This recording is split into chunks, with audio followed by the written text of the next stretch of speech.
Hey there, my name's Rosie and I'm a 28-year-old divorcee. I never thought that I'd be married and divorced at this age. And honestly, if it was up to me, I would still have been with him. But I had been mistreated for far too long, so I took matters into my own hands, of course, with a lot of help and support from an almost forgotten friend. Let me begin by telling you about my ex-husband, Scott, and me. I met Scott in college. He was tall, handsome, and had a smile that made me feel warm inside. We started dating after we were paired up for a class project. At first, everything was perfect. Scott was kind and attentive. He would surprise me with little gifts and take me on fun dates. After a year of dating, Scott invited me to meet his family. I was nervous but excited. His mother, Vivian, was very polite, but I could tell she didn't like me much. Scott reassured me that she would come around, so I tried not to worry. Scott proposed to me a few years after we graduated. It was a beautiful day, and I said yes without hesitation. We planned a small wedding, but I didn't get what I wanted. You see, while my relationship with Scott was amazing, my relationship with Scott's mother, Vivian, was not. When I first started dating Scott, I was really excited to meet his family. Scott spoke highly of his mom, Vivian, so I thought we would get along well. But from the first time I met her, I could tell she didn't like me. Vivian was polite, but she had a strange look in her eyes when she looked at me. It made me feel like I didn't belong. While we had our dinner, Vivian kept asking me questions about my family and my plans for the future. Her questions seemed harmless, but I could tell that she was judging me. "Thank you for inviting me to dinner, Vivian. Your home is lovely." "Oh, thank you, Rosie. It's quite an effort to maintain, as I'm sure you can understand. So tell me about your family. Where do they live?" "Well, my parents live in a small town not far from here." "How quaint. And your siblings?" "I have a younger sister. She's in college right now." "I see. And what do they think of your lifestyle choices?" I'm not sure what you mean."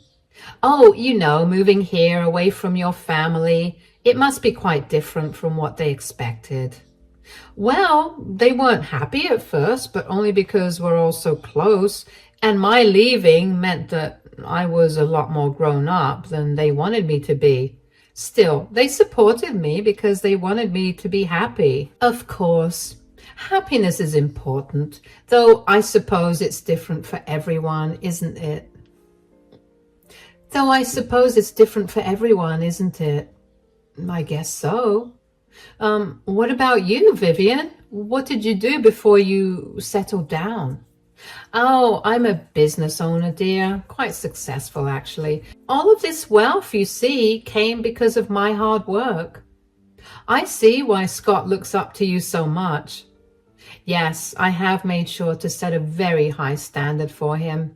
I don't want him bringing home lazy and unambitious women. So what are your plans for the future, Rosie? Surely you have ambitions beyond this?" "I'm not sure yet. I'm still figuring things out." "Ah, indecision. It can be quite telling, wouldn't you agree?" "I suppose so." "Well, Rosie, it's been enlightening getting to know you. You're certainly different from what I expected. If you'll excuse me, I have some business to tend to right now, but feel free to stay as long as you need. There's dessert too, which I'm sure you'll eat a lot of. Good night." I was severely uncomfortable after that dinner, but Scott barely paid any mind to it. I asked Scott if he could tell me if his mother liked me, but he just told me that his mother was a little hard to please. He assured me that she liked me, and even though I didn't believe him, I let it go. As Scott and I got more serious, I tried hard to win Vivian's approval.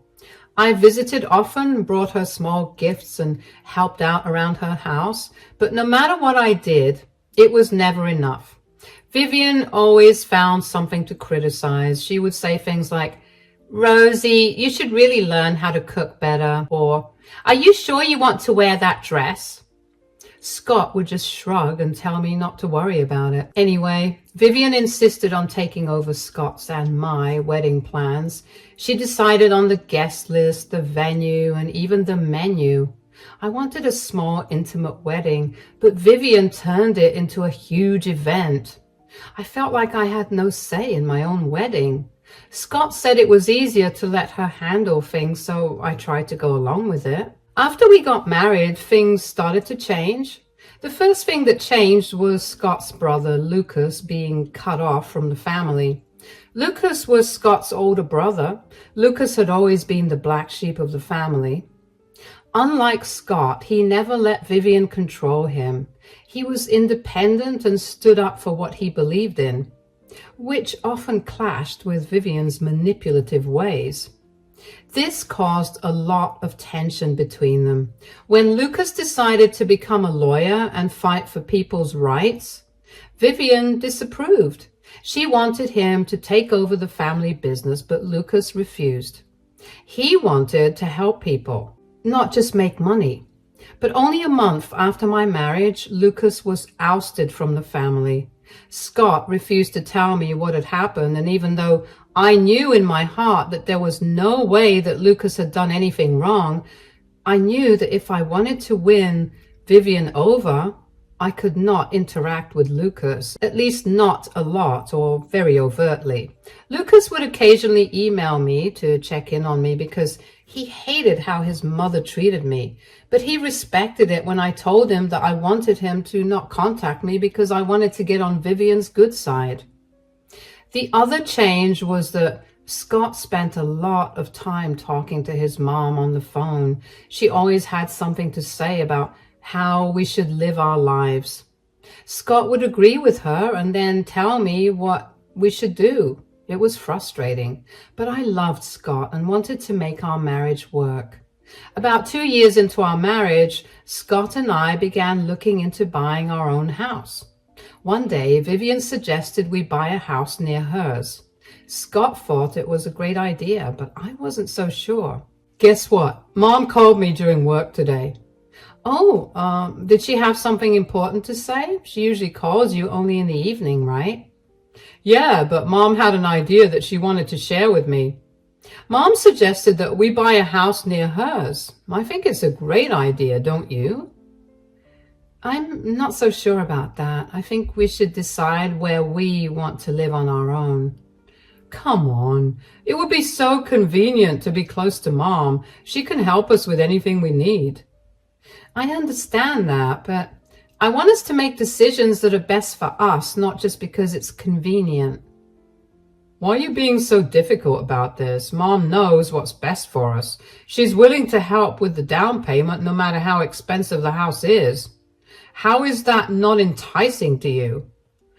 It's not just about the money, Scott. I want us to have our own space and independence. Mom is just trying to help. Why can't you see that? I do see that, Scott, but I also want us to be able to make our own decisions without her influence all the time.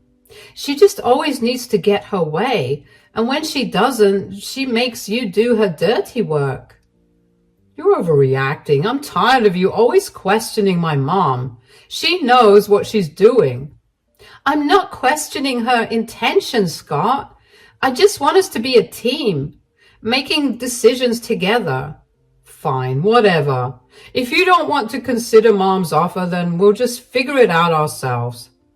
Scott, please, can we talk about this later? I need some time. Fine, take all the time you need. I'll be in the other room if you want to talk. We ended up buying the house near Vivian's. She visited all the time, often without calling first. She would criticize how I decorated the house and how I cooked. She would come in and start rearranging my furniture or telling me how to clean it. Scott never defended me. He would just tell me to ignore her. Whenever I tried to talk to Scott about how I felt, he would get defensive and tell me I was overreacting.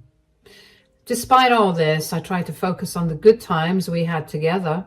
Scott could still be sweet and loving when Vivian wasn't around, but those moments became fewer and further between. I felt like I was losing myself trying to keep Scott and his mom happy. Take, for instance, the fact that I wanted to choose my own dress for my wedding, but Vivian insisted on picking it. She chose an old-fashioned, ugly gown, and when I told Scott I didn't like it, he just said, "It's Mom's choice. Let's keep her happy." I felt like my feelings didn't matter at all. I cried, but Scott didn't comfort me. He just said, "It will be okay, Rosie." Another time during Thanksgiving, Vivian burned the turkey but blamed it on me. She yelled, saying I ruined dinner. Scott laughed it off, saying, "Mom, Rosie's trying her best." He didn't defend me. I felt so alone and humiliated. After that particular incident, I had had enough. After we got back home, I confronted Scott about his lack of support. "Scott, we need to talk about what happened at dinner." "What about it?" "Your mom blamed me for burning the turkey. She yelled at me in front of everyone." "Hey, she was just stressed out. It happens." "But she blamed me. It wasn't fair, and you just laughed it off." "I didn't mean anything by it, Rosie. I was just trying to lighten the mood."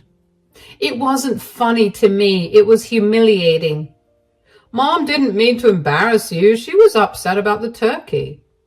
"It's not just about the turkey, Scott. It's about how she treats me and how you always take her side." "I told her you were trying your best. What more do you want me to do?" "I want you to stand up for me. I want you to tell her that it wasn't fair to blame me." "Look, Mom can be tough sometimes. That's just who she is." "But shouldn't you stand up for me?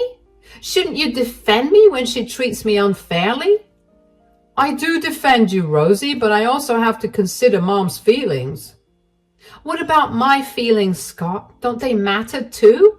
"Of course they do. I just don't think this is worth fighting over." "It's not just this one time, Scott. It's every time. I feel like you never stand up for me when she does these things. It's like you always take her side." "I'm not taking sides, Rosie. I just think you're overreacting." "I'm not overreacting. I need you to support me, Scott. I need to know that you're on my side." "I am on your side, but you have to understand, Mom's always been like this. It's not going to change." "But shouldn't our marriage be about us, Scott? Shouldn't you defend me when someone treats me badly?" "Of course, but there's nothing to defend here. You just need to grow a thicker skin. Stop villainizing my mother." "I'm not villainizing your mother. You've been there every single time your mom has said or done something mean to me. You know very well how hurtful those are. Yet you stay quiet." "Are you forgetting that I work for my mother? You saw what happened to Lucas, and the last thing I want is that. Just deal with it, Rosie, and for God's sake, don't get me involved in it." I felt even more frustrated than I did before. I couldn't understand how or why it was so hard for Scott to stand up for me. I get that he was terrified that he was going to get disowned and cut off as well, but he had enough experience to get a better job. He just wanted the comfortability that working for his mother provided, and he was willing to throw me to the wolves for it. Scott's and my marriage was beginning to break. I did my best to keep things going and not let Scott or Vivian affect me or my relationship anymore, but it got harder with every month that passed. My breaking point was Vivian's birthday. Vivian's birthday was on Christmas, and she loved to make a big deal out of it. A month before her birthday, she invited me to her party at her fancy vacation house. I was surprised because she usually didn't include me in her special events. She had mailed the invitations to her birthday, Christmas dinner, and only a few minutes after she'd done that, she called me. "Rosie, I have something special in mind for my birthday this year." "Oh, really?" "I want that rare antique necklace I saw at the jewelry store downtown. You know the one." "Yes, but I think it's going to be really expensive. I'm not sure if I can afford it on my own." I didn't ask if you could afford it. I'm telling you to get it for me. Sure, but I might need Scott's help. Absolutely not, Rosie. This is your test, not his. If you can't manage this on your own, then maybe you're not as committed to this family as I thought. So you're trying to prove my commitment to this family through me giving you an expensive necklace? Yes. And if you still don't satisfy me with the present, you're going to have to try harder to get my approval. I understand, Vivian. I'll figure it out. You better. This isn't just about a necklace, you know. It's about respect and proving yourself. Understood. I'll go to the jewelry store tomorrow and see what I can do. Good. Don't disappoint me. I expect the best. As soon as the conversation was over, a plan began to form in my mind. I knew I couldn't trust Vivian to appreciate any effort I made, but I also knew I needed leverage, so I had secretly recorded our conversation on my phone. I was sure that whatever Vivian had asked for came at a steep price, and I did not want to get robbed by her in case she decided to turn on me. I had caught her telling me that her demand for the necklace was truly a conditional one, and that's all that mattered to me.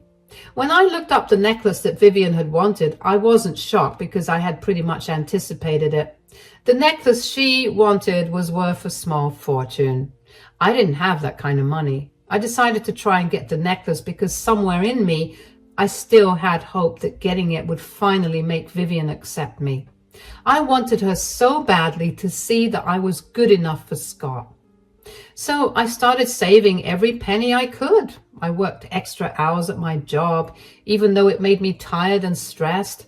I told myself that this was my chance to prove to Vivian that I was worthy of being part of the family. I imagined her smiling and finally saying something nice to me. I thought it might even make Scott proud of me for making his mother happy.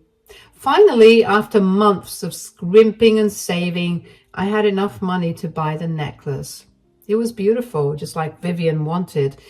I felt a mix of relief and nervousness as I wrapped it up and got ready for the party. When Scott and I arrived at Vivian's vacation home for the Christmas party, I felt nervous but hopeful. The house was huge and beautifully decorated for Christmas, but I was sure the celebration inside was only focused on Vivian. I held the carefully wrapped antique necklace in my hands, hoping it would make Vivian finally see that I belonged in the family. I knocked on the door and Vivian opened it, looking surprised to see me. I smiled and handed her the gift. She took the gift and unwrapped it slowly, and when she saw the necklace, her eyes lit up with joy for a brief moment. Merry Christmas, Vivian. Happy birthday, too. This is exactly what I wanted. Thank you, Rosie. I'm so glad you like it, Vivian. I hope we're not too late for the party. I was really nervous to give you the present, so it took a while to work up the nerve to come here. Oh, that's cute. You're not late at all. Scott, maybe, but you? No, you're not late. What do you mean? Wow, you're stupid. You can't stay. This event is family only. But Vivian, I thought, you are not welcome here. Now leave. Scott, can't you say something? Mom, thanks for inviting us. Merry Christmas and happy birthday. Oh, thank you, darling. I made your favorite dessert, so make sure you leave space in your stomach to eat that. Scott! Rosie, what are you doing here? Mom told you to leave, didn't she? But it's snowing outside. Can't you at least give me a ride? Mom said you should leave. It's not far, Rosie. Just go. Vivian then slammed the door in my face. I tried ringing the doorbell over and over again, but no one opened the door. We had driven to Vivian's place in Scott's car, so I didn't have the keys. I only had two options, stay there and freeze, or walk and hope to find shelter and not freeze. I chose the second. My heart broke into a million pieces.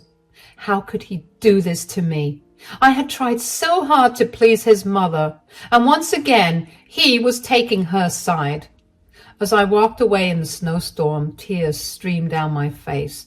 The cold wind bit at my skin and my feet felt heavy in the deep snow. I felt utterly alone and betrayed. The man I loved, the man I had married, had chosen his cruel mother over me again. My mind raced with thoughts. Why was I never good enough for Vivian? Why did Scott never stand up for me? Why did I keep trying so hard for people who didn't care about me? The snow kept falling and I kept walking, feeling more and more numb. I couldn't hold back my sobs. I felt like I had lost everything. My hope, my dignity, and my love. As I walked through the snowstorm, shivering and feeling completely alone, I heard a voice call my name. I turned around and saw Lucas, Scott's older brother, running towards me. I hadn't heard from Lucas in over a year, so to say that I was surprised was an understatement. He asked me why I was walking around in the snowstorm, and I told him what had happened with Vivian through tears. Lucas guided me to his cabin, which was only a 15-minute walk away from Vivian's vacation home.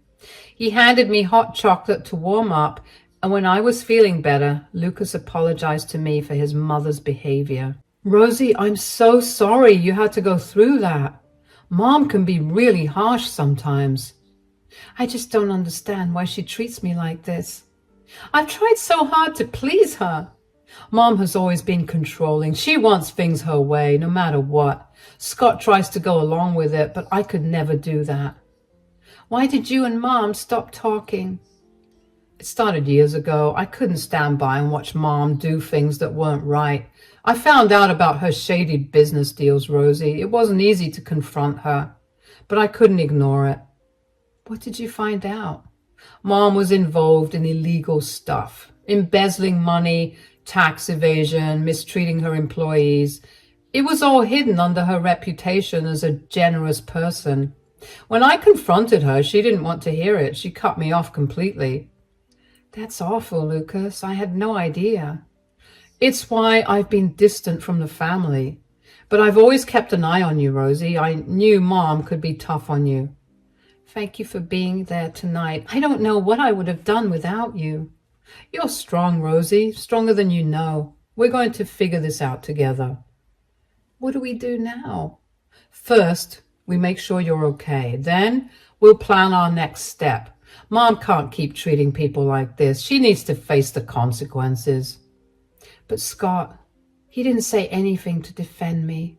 Scott is caught up in Mom's world. He tries to keep her happy, even if it means hurting others, and that's why he's Mom's favorite.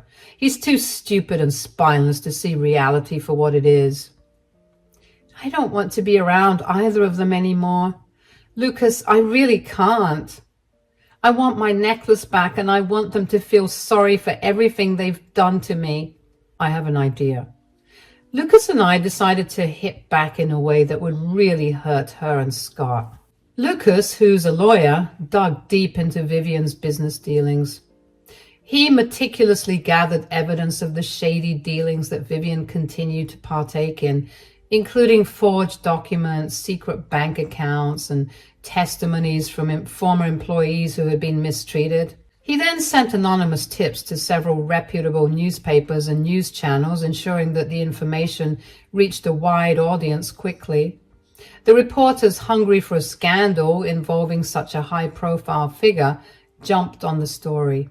The media coverage was relentless. Headlines screamed about Vivian's fraudulent activities, and news segments detailed the extent of her corruption. Investigative journalists dug deeper, uncovering even more dirt on Vivian. Stories of her exploiting vulnerable people and manipulating business contracts spread like wildfire. Vivian's social circle, previously charmed by her perceived generosity and success, turned against her. Invitations to exclusive events were rescinded, and prominent figures who once praised her publicly distanced themselves. Her friends and associates felt betrayed, realizing they had been supporting a fraud. Moreover, the legal consequences of her actions began to catch up with her.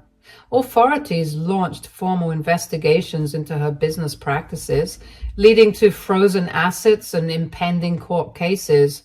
Her business empire started to crumble as clients and partners withdrew their support, fearing associations with a criminal. One afternoon, Vivian came over to my new place and began banging on the door. She did not stop until I opened the door. Her face was red with anger. "You've ruined my life. My business is falling apart and everyone knows about the inside workings of my business. This is your fault. You brought this on yourself with your choice of practices and the way you treated me. You think you're so righteous. I did what I had to do for my family. You were never good enough for Scott. I don't think I'm righteous, but I do think that I'm smart enough to not treat others poorly when I know that I'm doing illegal things. But speaking of family, I want the necklace back, the one I gave you at the Christmas party. A gift is a gift, Rosie. I'm under no obligation to return it. It's mine now. I think we should revisit our agreement." "What are you talking about?" "Listen to this." "What is this? Did you record me asking you for the gift?" "I had a feeling that you would try to trick me. I only did what I needed to protect myself." "Are you throwing my words back at me?" "Oh, who cares? How is this an agreement?"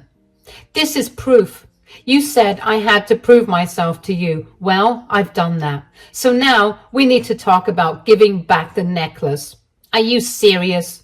"Of course. And what will you do if I don't give you the necklace back?" "You'll just have one more case to deal with, which means one more huge lawyer fee." Vivian's nose flared in anger and somehow her face got even redder, but she practically threw the necklace into my hands before storming out of the house. I felt great. I had finally taught Vivian a lesson. All that was left was my divorce. With all the evidence I had of Scott's neglect, I talked to a divorce lawyer about getting a divorce from Scott. I made sure to collect everything I needed to show how his mom dominated our marriage and bullied me relentlessly. Yet Scott never stood up for me. I gathered texts where Scott ignored my pleas for help when Vivian insulted me.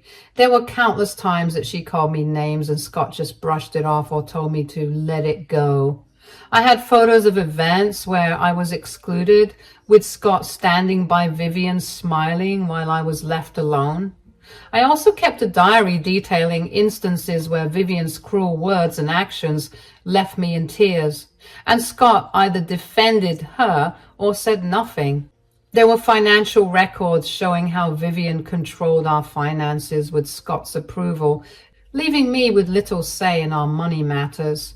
Lastly, I had witnessed statements from friends and family who saw how Scott let his mother mistreat me. They wrote about the times they saw Vivian belittle me and how Scott stood by doing nothing.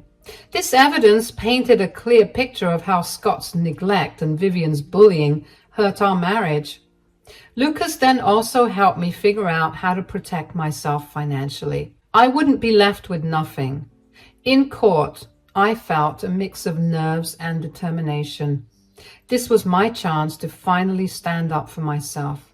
Scott was visibly upset and he tried to defend himself. He claimed he was just trying to keep the peace between his mother and me. But the evidence was too strong. The judge saw how his actions, or lack thereof, had contributed to the breakdown of our marriage. I felt a mixture of relief and sadness as the proceedings continued.